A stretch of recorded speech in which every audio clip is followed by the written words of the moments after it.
संध्याकाळची आरती करून घ्यायची होती मला स्वामींची, पण म्हटलं चला अगोदर इथे पीठ भिजून घेऊ, थोडा वेळ होता आरतीसाठी. तर इथे पीठ भिजून घेत होते मी आणि संध्याकाळी काय भाजी करावं हाच विचार होता.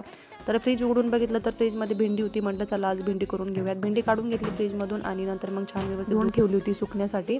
आणि नंतर मग इथे पिल्लूचा टिफिन होता वरती. आता म्हटलं तिला सुट्ट्या लागलेल्या तर टिफिन पण ठेवून दिला होता मी आतमध्ये ट्रॉलीमध्ये. आता म्हटलं 10-15 दिवस सुट्ट्या आहेत.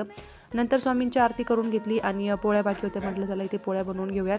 आणि मी पोळ्या बनवत होते तोपर्यंत हे आले होते ऑफिसमधून आणि यांचं आवरलं वगैरे. आणि नंतर बोलले की चल मी तुला भेंडी कट करून देतो आज. म्हटलं चला चालेल, माझंही तेवढं काम कमी होईल. पोळ्या झालेल्या होत्या आणि तवा गरम होता तर म्हटलं इथे की शेंगदाणे वगैरे भाजून घेतले तव्यावरती आणि कांदा वगैरे कट करून दिला होता त्यांनी.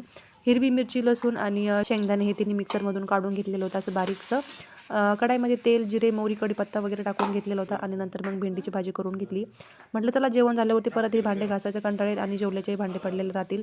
तर अगोदर हे भांडे घासून वगैरे घेतले आणि पिल्लूला झोप आली होती तर म्हटलं चला इथे पिल्लूला जेवायला देते अगोदर. तर चला व्हिडिओ इथे सेंड करते. तुम्ही नक्की व्हिडिओला सबस्क्राईब करून घ्या. भेटू पुढच्या व्लॉगमध्ये. बाय.